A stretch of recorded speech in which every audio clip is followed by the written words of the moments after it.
there. All right. I'm Dr. Cindy Miller, President of the World Affairs Council, and Dr. Regina Karp, as you know, is the Chair of Great Decisions. I'm not getting this. All right. So on behalf of Dr. Karp and the Council, I'd like to welcome you to the 6th out of 8 Great Decisions. And I'd like, well, actually, you can bring in your copies of this one, so I don't have to tell you, but turn off your cell phones. The Council would like to thank the Norfolk Commission on the Arts and Humanities for a generous grant to support Great Decisions. We appreciate all their support. And Dr. Dave Rezelman and Norfolk Academy for hosting this event. We would also like to thank our corporate sponsors listed in your program, which includes Penrod, Bay Diesel, and SunTrust Bank. With their support, they've demonstrated a commitment to this community, education, and the global standing of Hampton Roads. And also remember after the session to visit the link in the senior program to fill out the ballot to inform policymakers about how you feel about the issues discussed in Great Decisions. So upcoming events, Tuesday evening, February 20th at the Chrysler Hall, John Brennan will be speaking, the former director of the CIA. Norfolk Forum discounted tickets are available if you go to our website. It instructs you on what you need to do to get them. Thursday, March 8th, is our program in Iran at the Slover Library with Dr. Trita Parsi, founder and president of the National Iranian American Council. And Thursday, March 22nd, at Old Dominion University, Ambassador Daniel Freed on where the U.S. diplomacy has been, where it might be headed. And today, we will be discussing PAX Americana with our esteemed speaker, who is sought after by many in past and current administrations for his insights to inform national policies affecting the international order. Dr. Simon Serfaty is Zbigniew Brzezinski, Chair Emeritus in Global Security and Geostrategy at the Center for Strategic and International Studies, or CSIS, an influential think tank located in Washington, D.C. In 2003, he became the very first holder of this position, a prestigious chair, through 2011, a title which he still holds as emeritus. Dr. Serfaty joined Old Dominion University in 1993, where he has been designated as Eminent Scholar since 2003. I've had the pleasure of taking classes from Dr. Serfaty, and in fact, I tried to take all of your classes because they were very insightful and engaging. I love the way you engage the students and taught us all of these things about international relations. It's really, one of the most relevant classes I found to understanding American foreign policy in the world. Prior to that, and in addition to his work at CSIS, Dr. Serfaty was a research professor of U.S. foreign policy at the Johns Hopkins School of Advanced International Studies. He's the author of more than a dozen books, including and most recently A World Recast. He publishes both in French and English, with some books translated into Spanish, Arabic, and Japanese.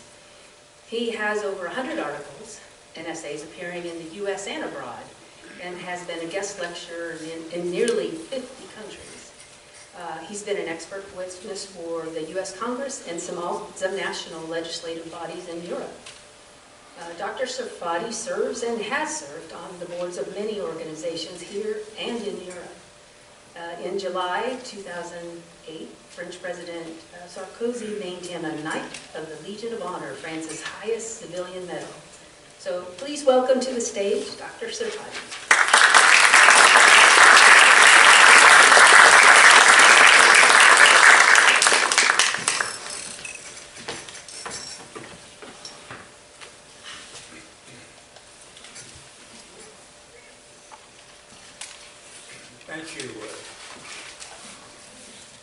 Thank you, Cindy.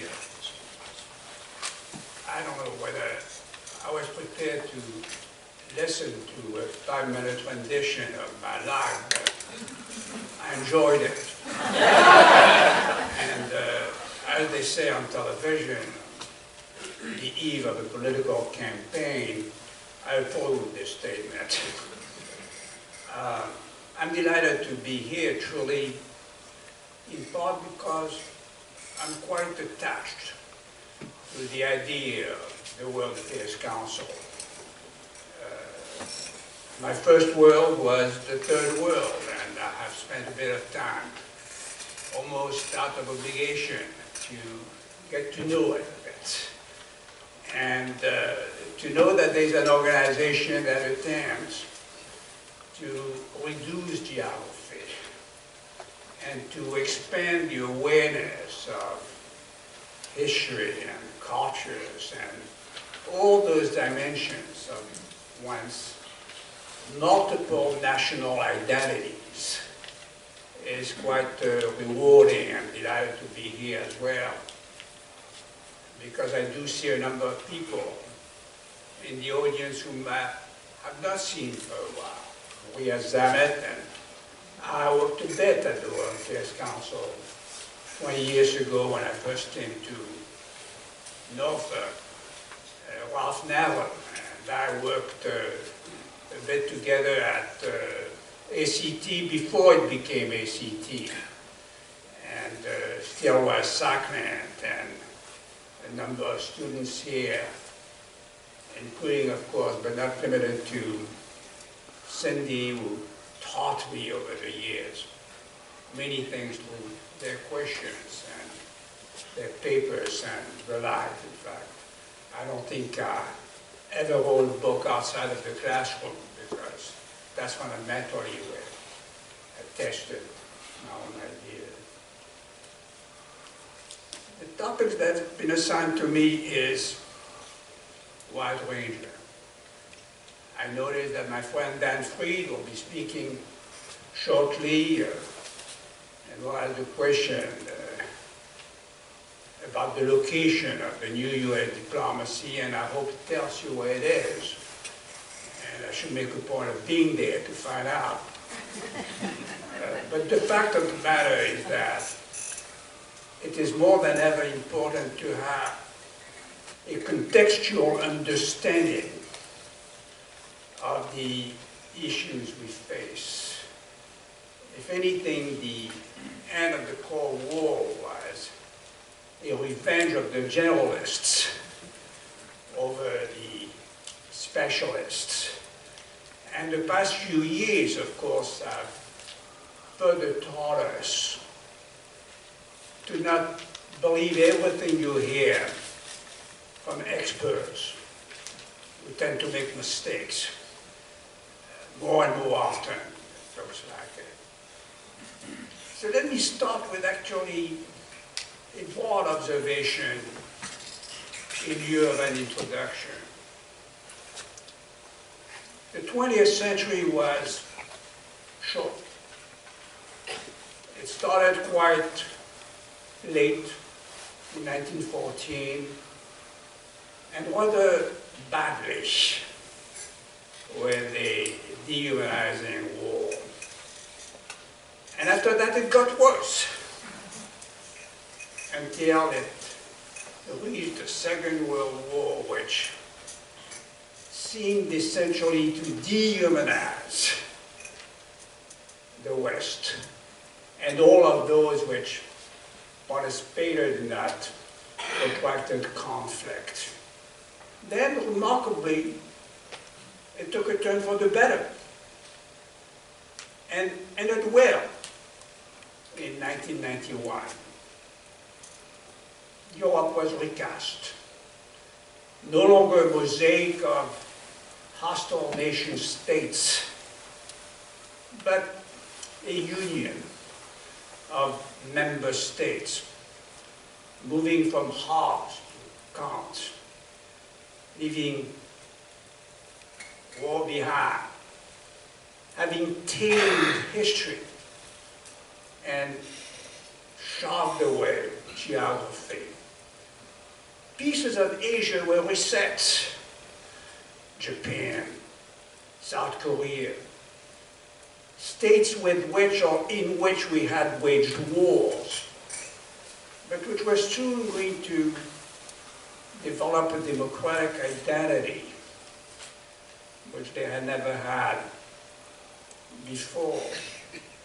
Empires were brought down, the last one being that of the Soviet Union, but also the European empires, and unleashing hundreds of of millions of people who regained their dignity and their independence because they now were able to live in a state that was their own.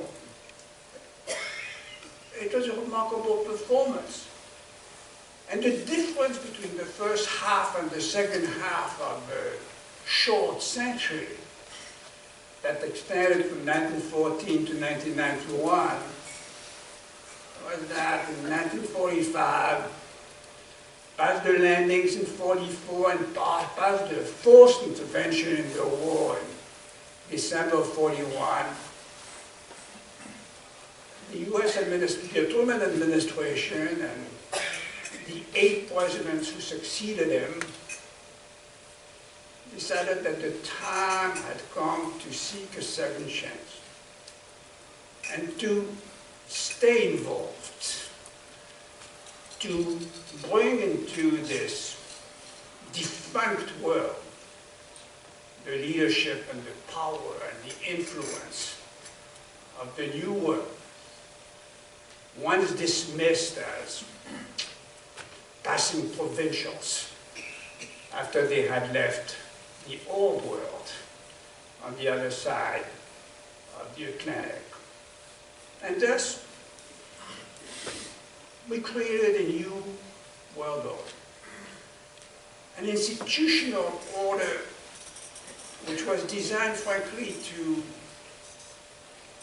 defeat history and shrink geography, to bring about some sort of convergence that would dismiss, to the extent of the possible, and at least in half the world, the idea of war, that would bring about convergencies which history had denied before. It was, I think, a remarkable performance. It was a remarkable performance because America relied to assert its legitimacy, the legitimacy of its leadership, a capability, a potential, resources which were known to be overwhelmingly superior, and which were known too to be able to be replenished at will and as needed.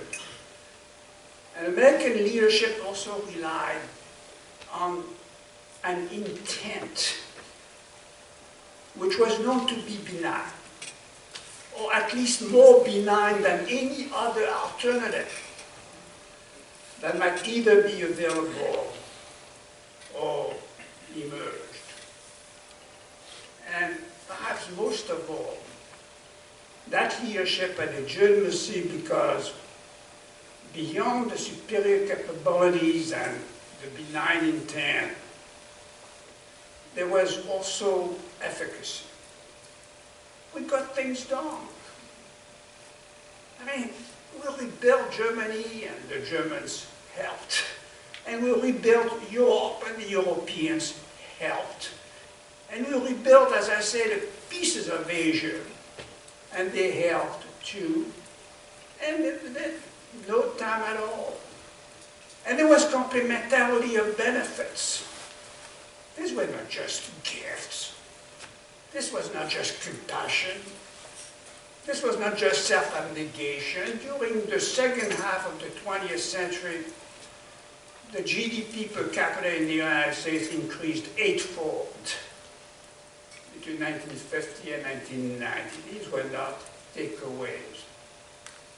We did it, and we did it quite well, and thus there was a bit of euphoria at the end of the Cold War. Some of you will remember that now we were going to do the second half of the world.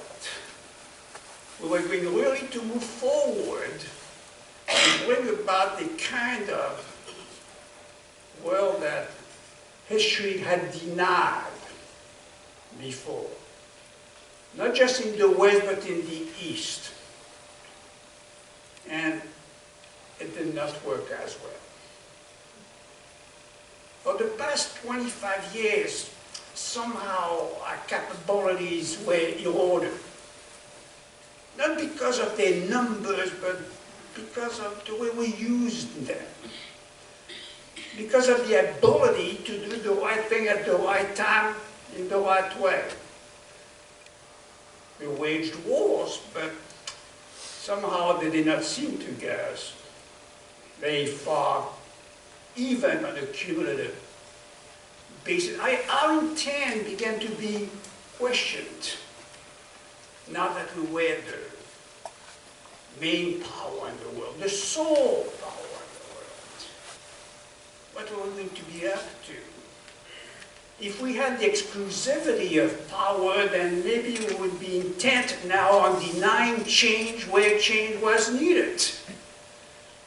And accordingly, they developed a bad body language around the world. And our efficacy was questioned, whether in Southeast Europe or in Iraq and Afghanistan and in many other places. We did not seem to have the competence and the creativity which we had shown during the short second half of the 20th century. Now, don't be too limited in assigning blame. Blame the world, blame the other state. They just did not pick up the opportunity that they came at. That's all right. We provide them with a down payment and they didn't know what to do with it. That's okay, you can do that. Don't blame any single president. We all had a hand in it. Bill Clinton, who simply neglected the defeated states. Russia will come back, Boris Yeltsin told him in 1993. We're not Haiti. Don't dismiss us this way. Take care of us. Well, we gave them less than $1 million a year after 1993 every year. And we watched them crumble because we assumed that the Soviet Union was gone and therefore there was no such thing as Russia, which had expanded to $1 billion a year for 300 years before it came to that condition in 1991. So yes, Mr. Clinton, I vote for you, but you share the blame. And after Clinton was gone, came George W., and yes, he shares the blame too. Because he was,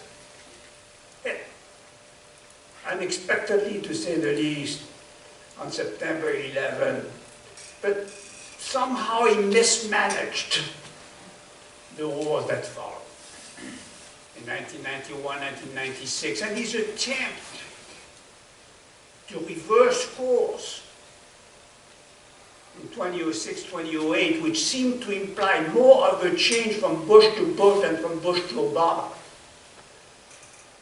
did not have the time to succeed, so he shares the blame. And Mr. Obama too.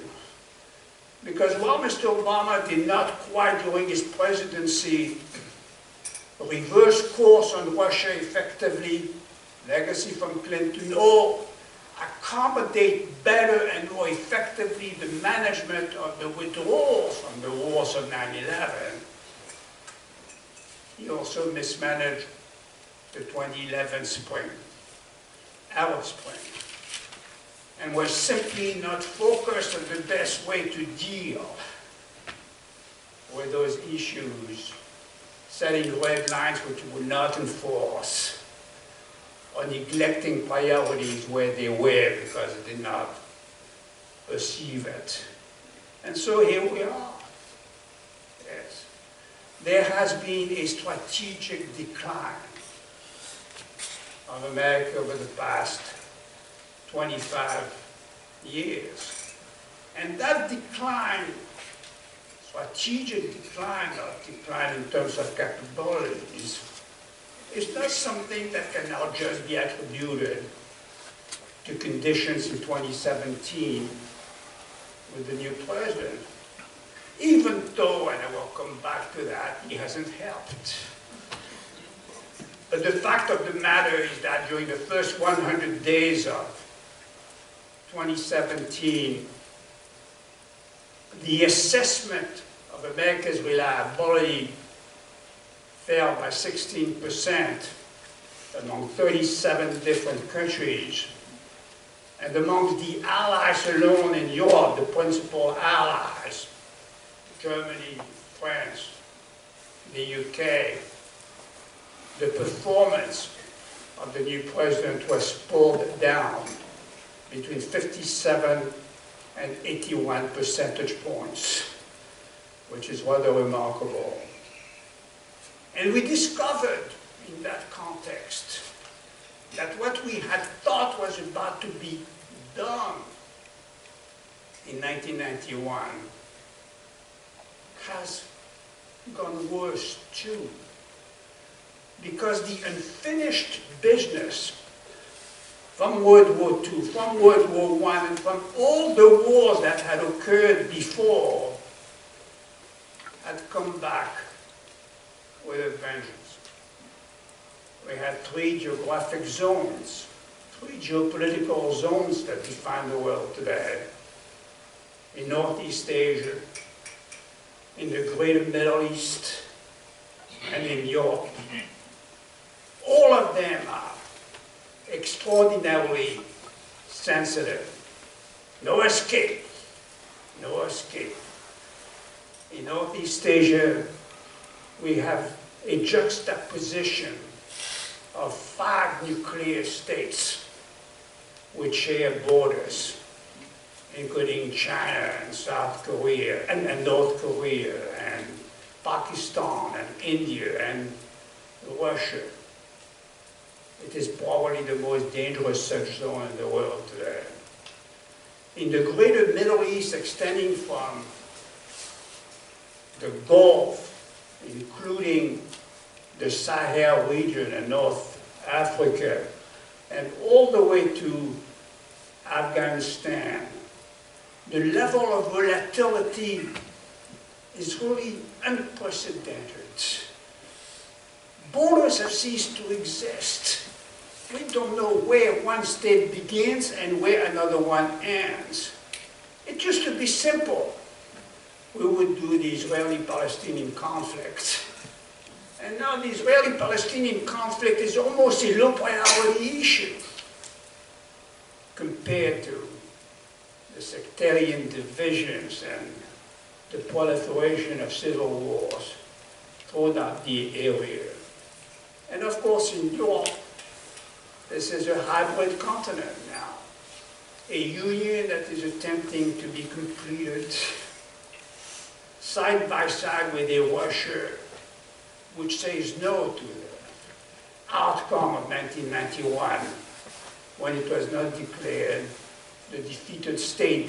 There is a turbulence here, a global disorder, the lack of which possibly has not been seen since the spring of 1914.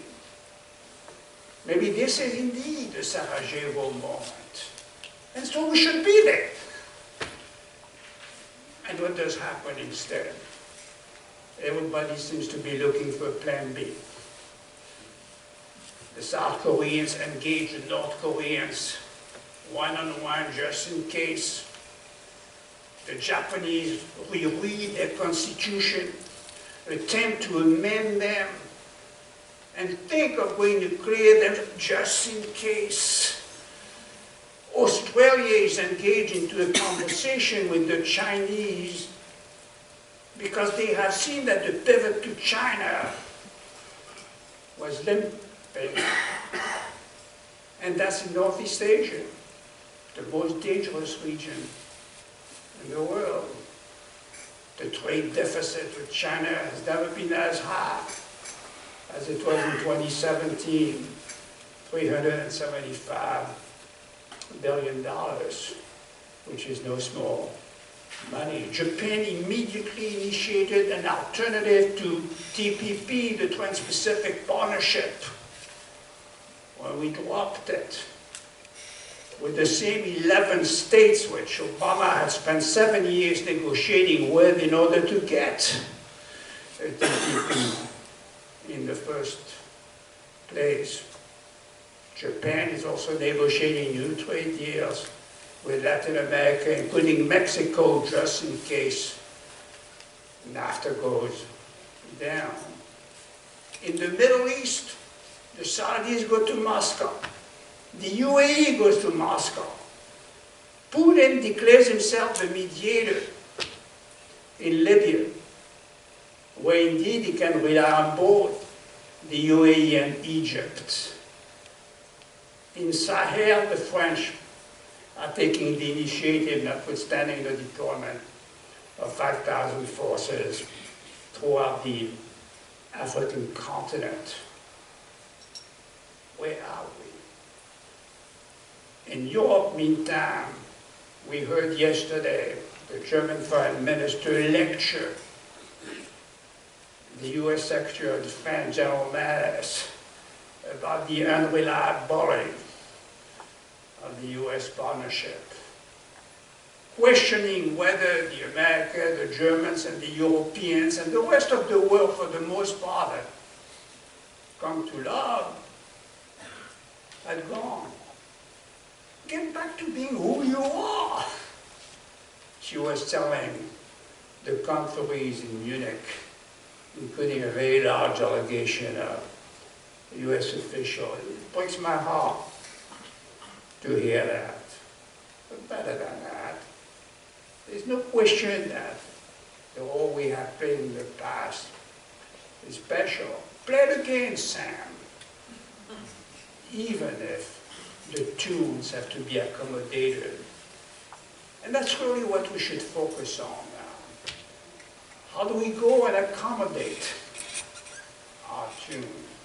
I'm Casablanca born, so to me, you know, this is more than a movie. There's reality to it. I'd like to do three things. One, therefore, explore a bit the kind of a world that we have put together since the end of the Cold War, and on the basis of what lessons we might have learned previously. Because there is out there a different kind of world than the one we dated in 1917, 1919, and had an affair with after 1945. And it is not too late to learn from those two sequences of US engagement in the 20th century.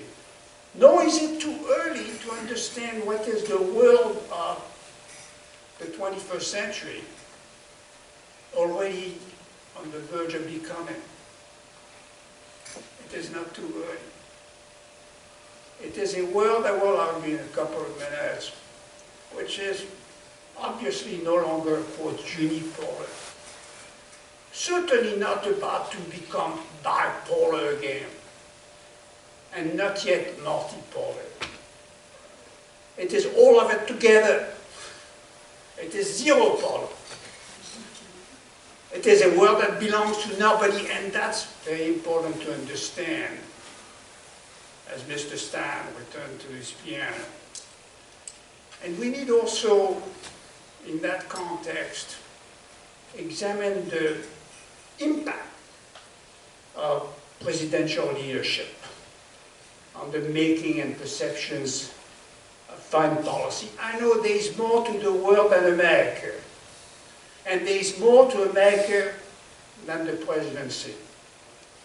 And there's less to the presidency than America.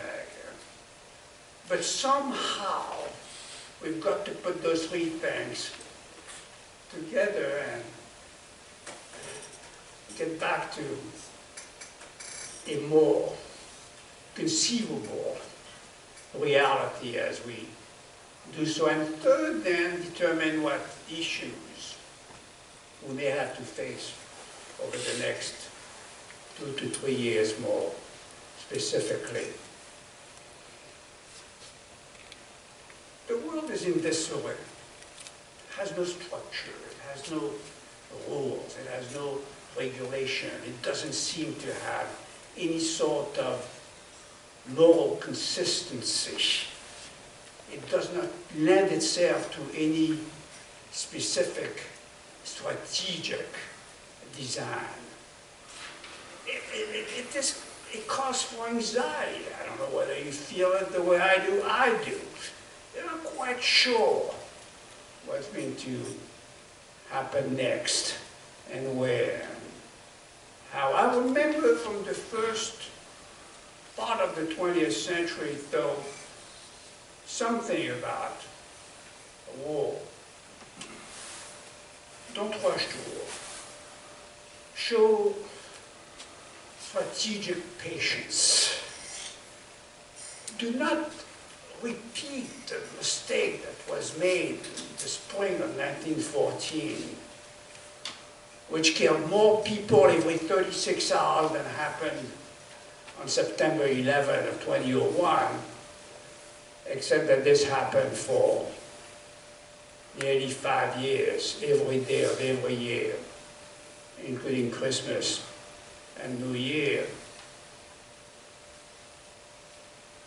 The alternative to rushing to war is to appease.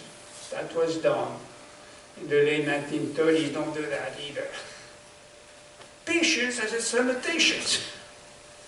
And there comes a time, in fact, when the use of force becomes an obligation. So yes, war remains part of this system. Regretfully, war still has a good future in the 21st century. But when you decide to go to war, don't stay too long. Stop it at the first opportunity.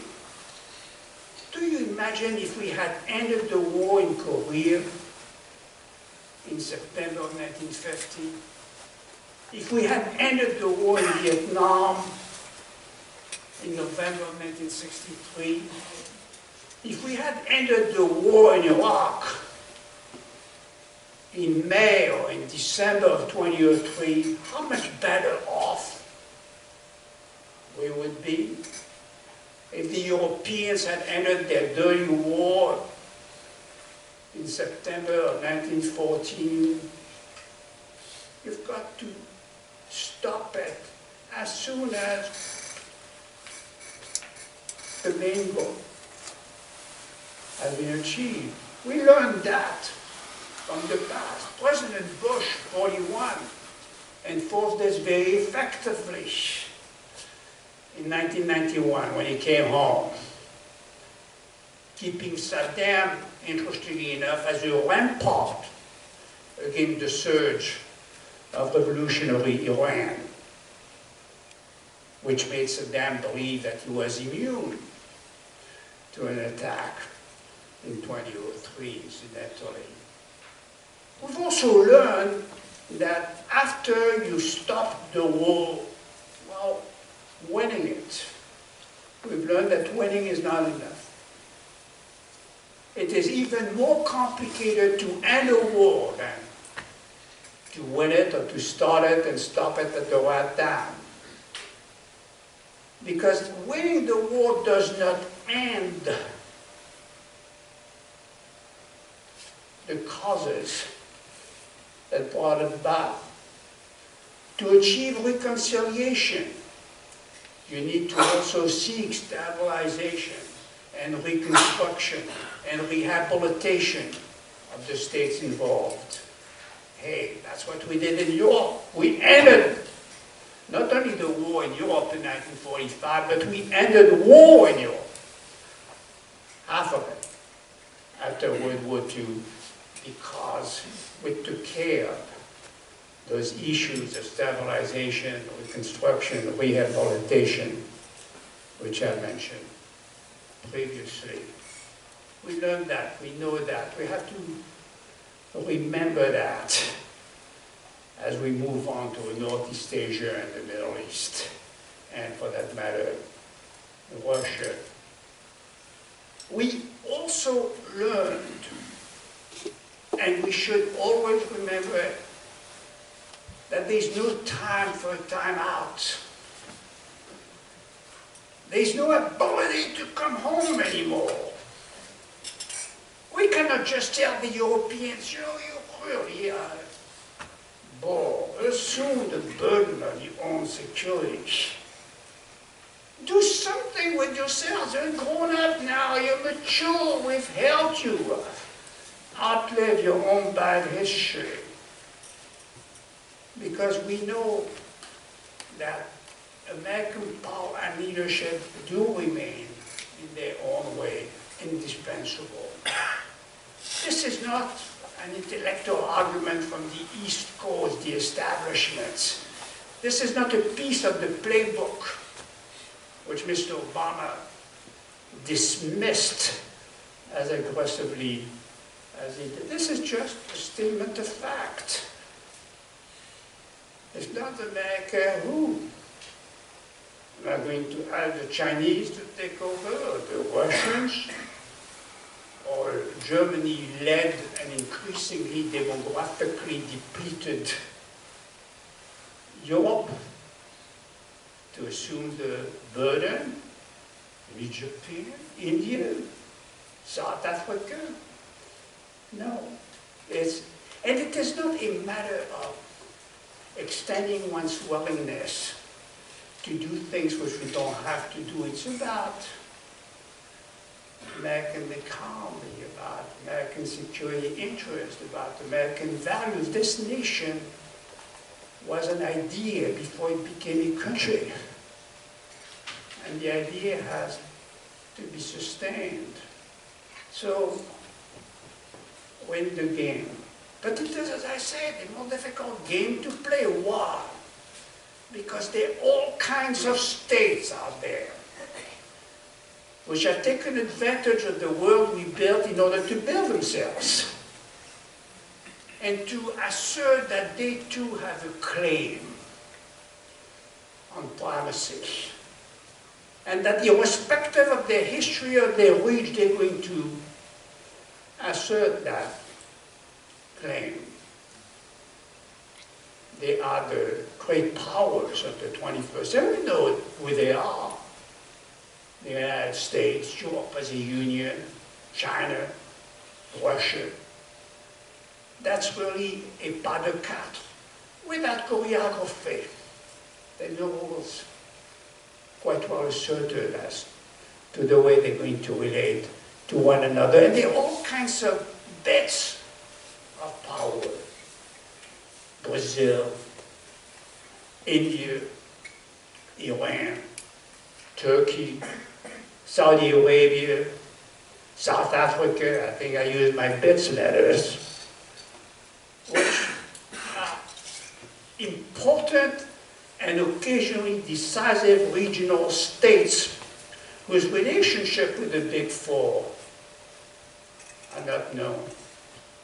That's why I call this a zero-polar world.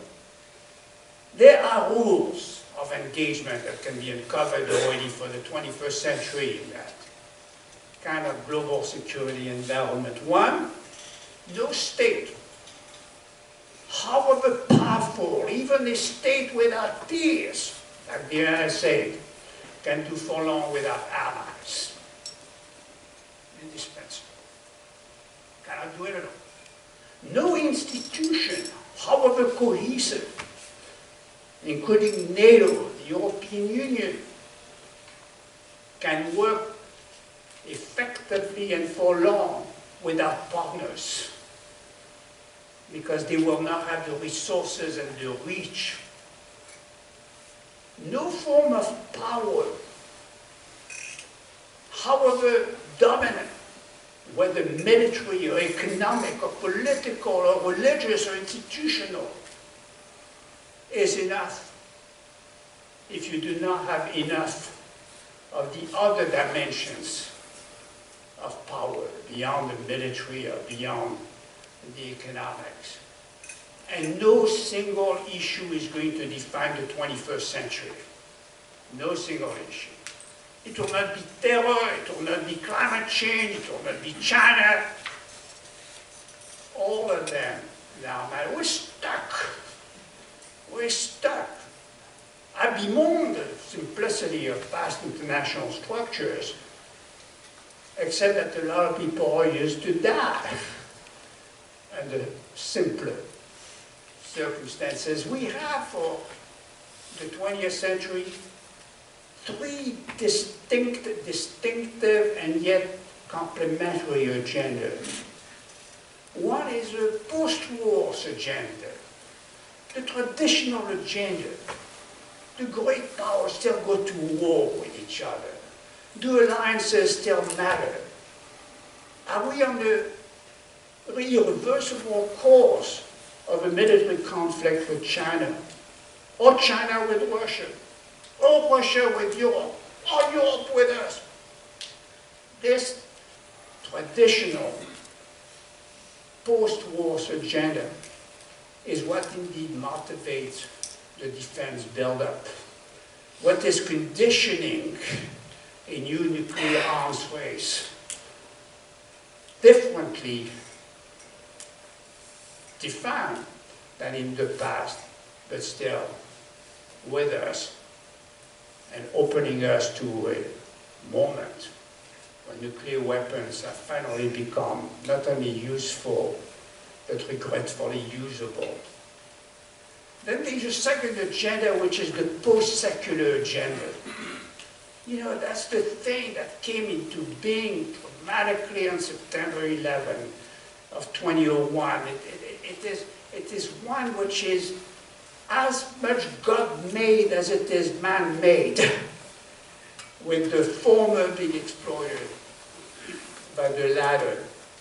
It is a conflict or a set of issues that I found most dramatically in the greater Middle East, which I described earlier, but which spills over into Europe, for example, which is now as much of a Middle Eastern continent as it is a power in the Middle East. And that too is an agenda that cannot be escaped, which overlaps with the first. And then there's a post-national agenda, that is to say, a set of issues which cannot be coped by any one state alone. A set of issues that link us all together and on which we depend, like the negotiation of commercial agreements, trade deals, like the management of climate change, like in fact the attempt to slow down the proliferation of nuclear weapons, like the need to deal with the consequences of the second technological revolution. This is a world, because of the complexity of each of those agendas and the way in which they overlap, faces complex choices, the like of which have rarely, in my judgment, been faced. That's the century ahead, for as long as the eye can see, at least mine, which is not that much longer. Then, in that context, enter the president. In your administration, it's happened before, having to indeed deal not so much with the problems he identifies, but the problem he inherits. And at the first glance, and second glance too, there seems to be a disconnect there. There seems to be a disconnect there. Now, I don't want to sound partisan, and I'm not saying what I'm about to say in the spirit of partisanship, but the fact of the matter is that the new administration has caused anxieties and has been challenging to its critics and apologists, supporters alike. Everyone would agree that this is an administration and Barbara president which is not quite like his predecessors. There is an alphabet of presidential leadership that, in my judgment, was developed during the golden years of 1945, 1991, and even since 1991. You can develop it as you see fit. A for accountability,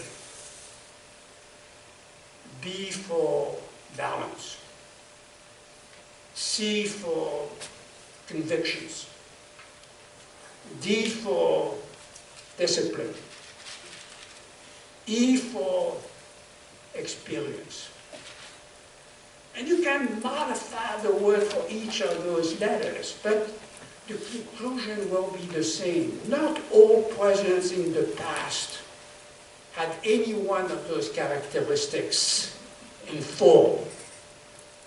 But they had one, they had two, they had three, and they worked on developing the others. Clinton surely did not have discipline.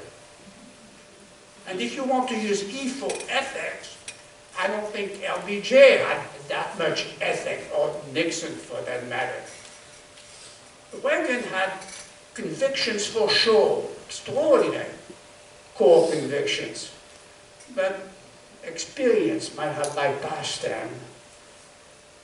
They're required. And the sense of discomfort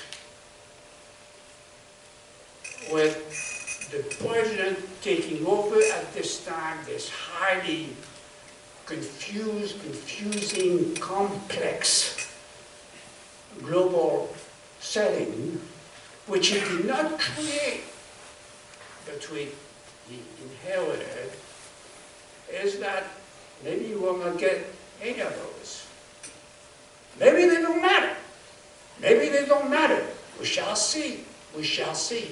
But when you follow the polling numbers around the world, outside of places, frankly, like Russia and a few others,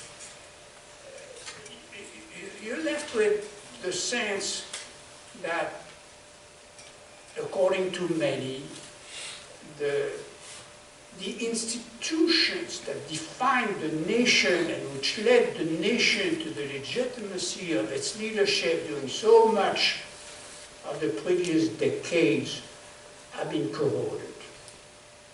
Have been corroded. And that, like everything else, is a price to pay at one point or the other. And you feel that this is not enough to be willing to give it the time that is needed, to stop being a kind of geopolitical arsonist, whereby instead of resolving an issue, you tend to inflame it, and we could use a couple of points. So there's a sense of discomfort. I have that sense of discomfort, I must say. I have that sense of discomfort. However much I respect the office and the way in which he was elected, it is not the Russians who elected him. Okay? But that being said, let's calm down. We cannot be obsessed with that particular condition at this particular moment, because there is too much to be concerned about. I want to go back to discussing the issues in America.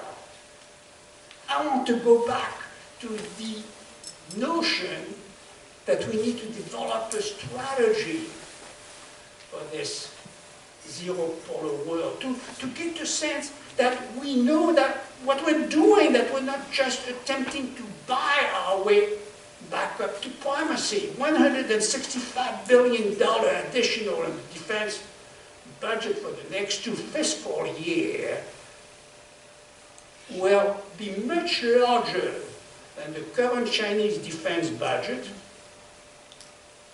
and any one of those two increases by 80 or $85 billion for fiscal year 2019 and fiscal year 2020 will be more than the current Russian defense budget. But that will not be enough. If we don't know what we're going to do with those capabilities, where, when, and for what purpose, in a way that would enhance, not shrink, American interest and American values and American self-respect. And now that I got that off my chest, I can say, okay, I think that the jamais vu, the unprecedented dimension of the Trump administration is a bit exaggerated. And that's why I would urge to move on and discuss issues while investigations continuing, whatever fashion. Do you remember any president who was not harshly challenged over the past 70 years? I mean, I think that at least since John F. Kennedy, who had the good fortune of dying young, every president since has had a hard time. It is as if we had the need to rebel against the, well, I won't go into the specifics because I'm already taking too much time. But the fact of the matter is that that's the way it goes. Somehow, the moment we elect a president, we miss the previous one. So we miss Obama's body language. And you know, you listen to him and you say, God, he spoke in there. That was really compelling. Compelling. And the moment we began to see what he was doing in the world, we miss George W. At least he knew how to enforce his red lines and so forth. Every president has had a bad first year. And in fact, presidencies are defined by their first year. The worst first year the president was probably that of John F. Kennedy in 1961, and we did not recover from it.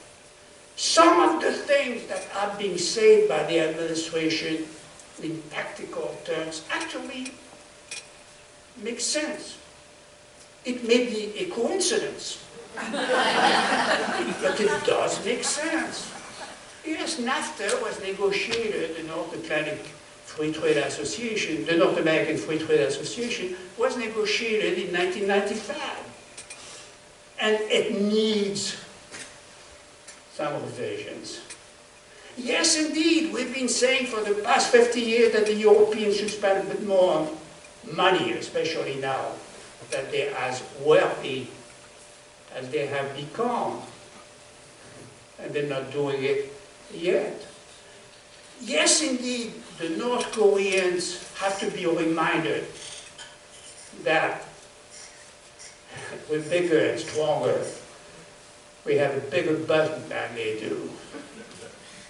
But we missed the boat in 1995, 1994, when it was possible to show it even more effectively. Yes, the nuclear deal with Iran is incomplete because all kinds of issues were left aside, and those issues now have to be reconsidered. Yet we're running trade deficits which are too high. Monies, currencies are being manipulated to that end and so forth. All of those things are valid. They deserve to be put on the table. But we've got to know how we're going to proceed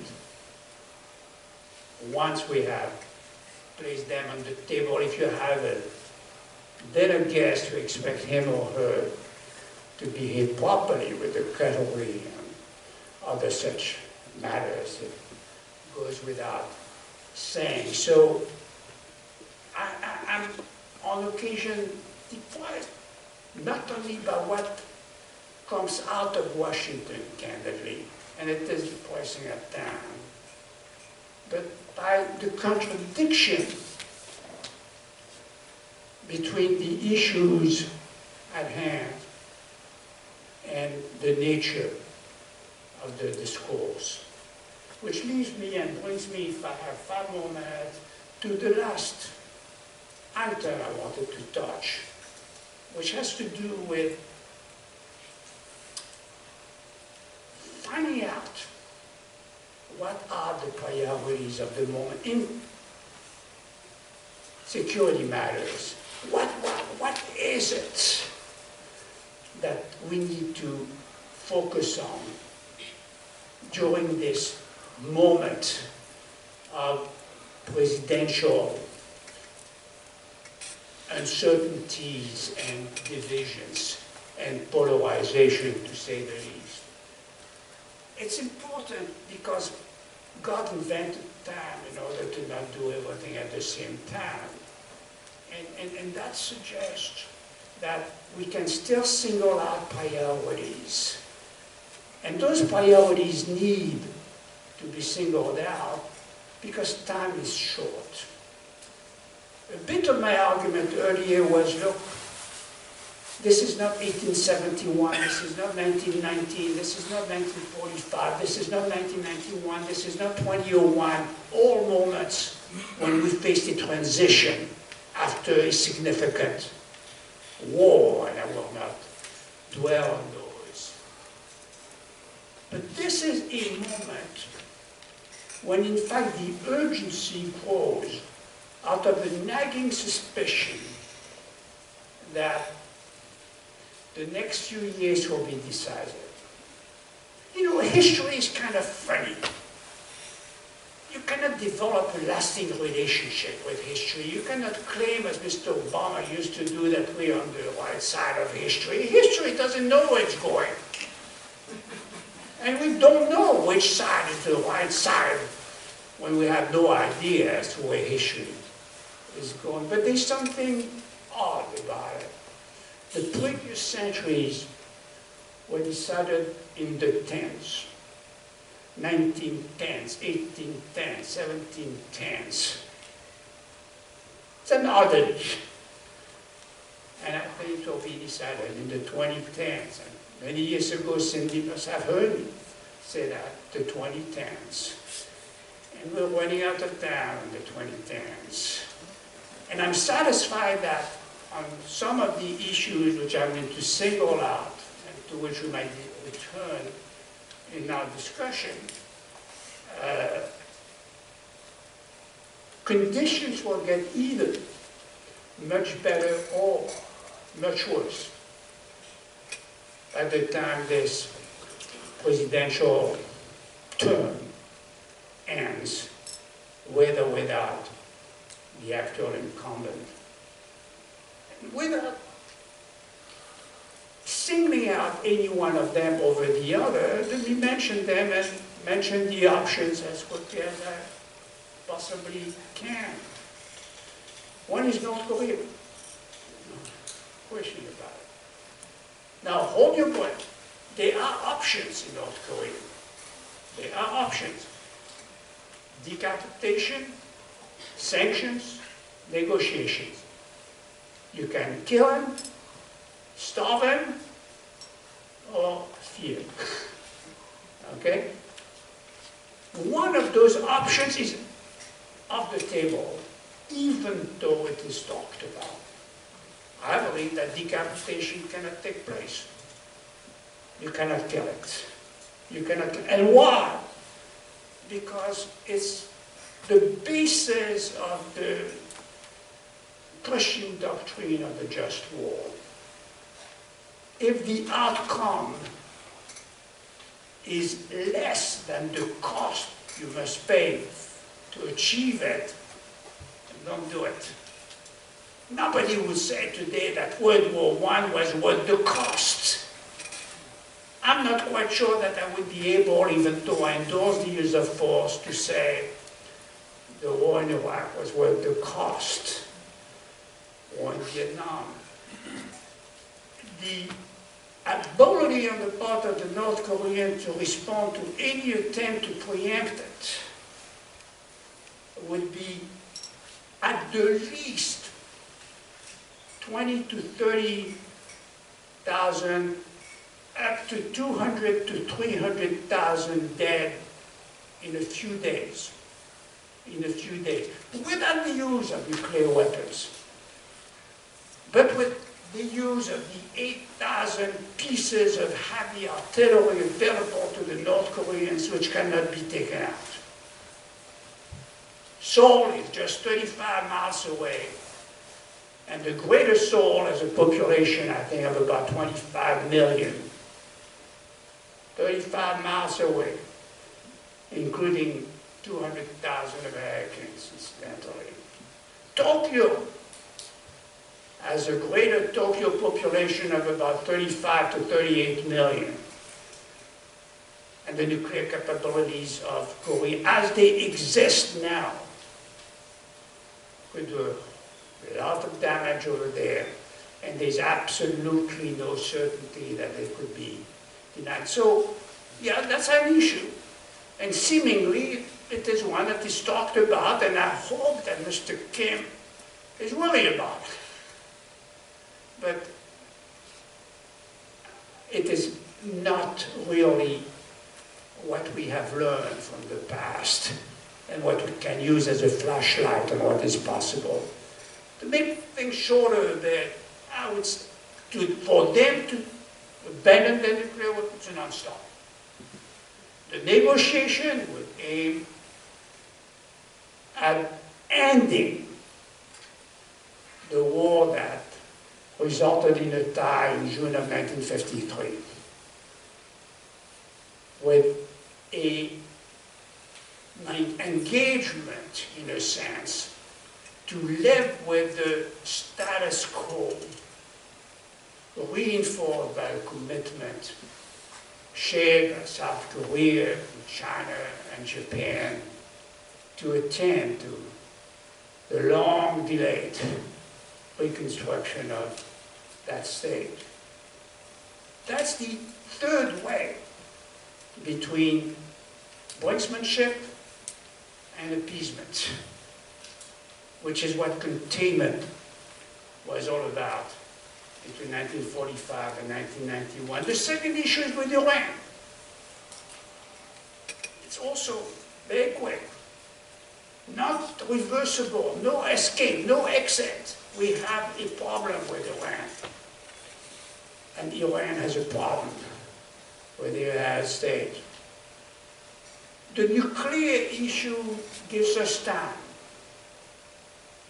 because we still have 8 to 10 years about it. It's no longer about the next 2 years. So I would rather negotiate with a non-nuclear Iran than, as I may have to do with North Korea, negotiate with nuclear Iran.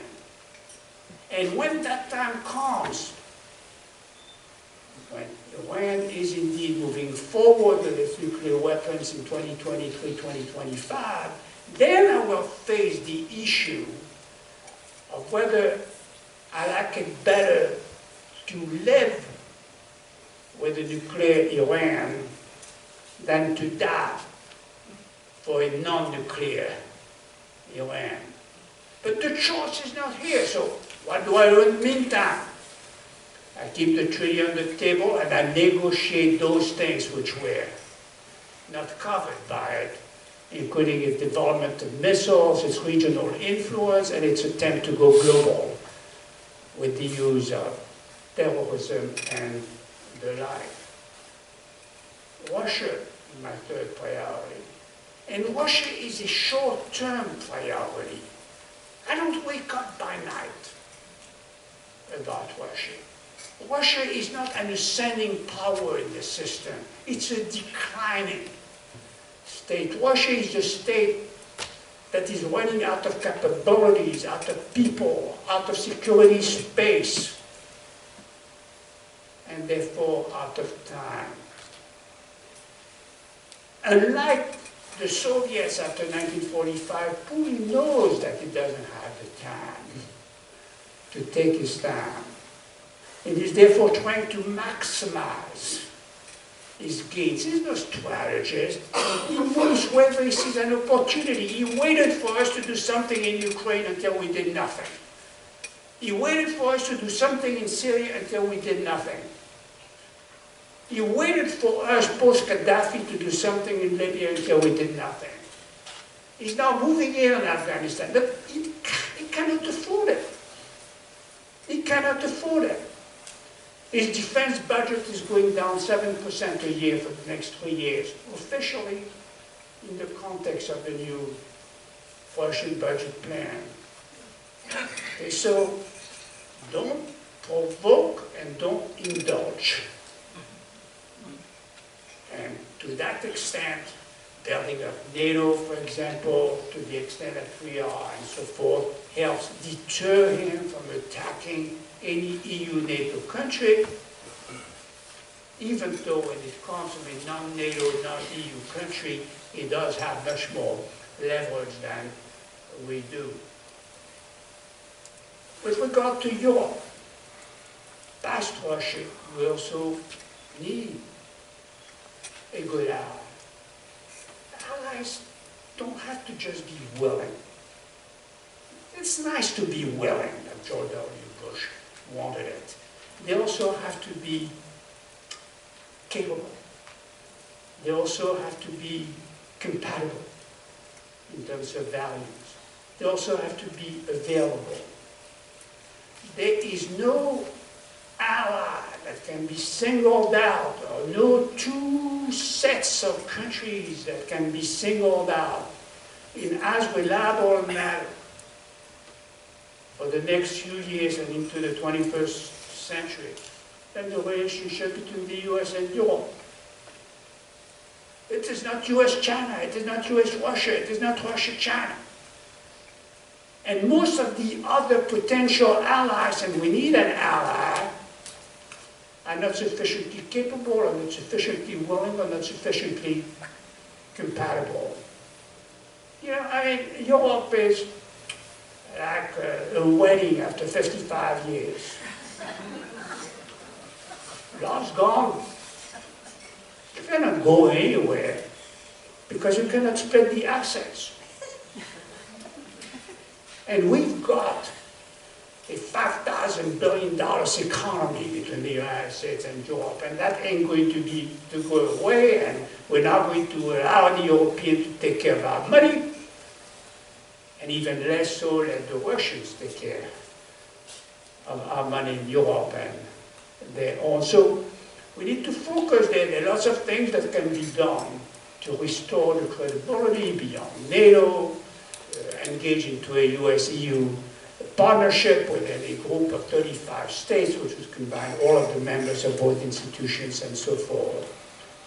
Relaunch TTIP, the trade and investment partnership across the Atlantic, and so forth. So I would have singled out, and I know that several of those issues were covered,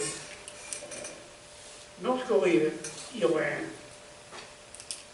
Russia, Europe, and of course the Middle East. Can't escape. But the Middle East now we have to choose our priorities. And my first priority in the Middle East would have been all the way the reconstruction of Syria. Because to end the war after you won it, and we have won it relative to ISIS over there, you've got to attend to the reconstruction and rehabilitation of those states. It would cost about $250 billion, and that's a conservative estimate. Okay? And it would involve assad for a period of time to be determined or until he's killed. But the peculiar dimension of the Civil War is that a civil war does not stop at its borders. A civil war spills over. And so whenever you have a civil war, you have a likelihood of a spillover in the neighbors. Conversely, if you have reconstruction, the reconstruction spills over as well. So I would say Syria now has become a key dimension of it, and will need attention over the next 2-3 years. $250 billion is barely the cost of the bad storms we had in August and September of last year, which now are costing the US budget $265 billion for those 3 storms. And better yet, the sovereign fund of the 4 Gulf states amount to, at this time, to $2,900 billion, $2.9 trillion. Saudi Arabia, Kuwait, UAE, and Qatar. So these are my issues. They don't include China, and of course these are important issues, but the next couple of years will determine where we go in the 2020s. And I remain resilient. I think we'll do fine. We'll do fine. It's Keynes turned inside out. We won't die in the long run. If we die at all, we will die in the short run. And hence the need, I think, to view this moment of permanent crisis as a moment of urgency, when we need to focus on the issues in spite of whatever we may feel on other matters, because as it's always been the case, there is regretfully more to the world than America, and more to America than its president, whomever he might be. I think I've spoken much too long.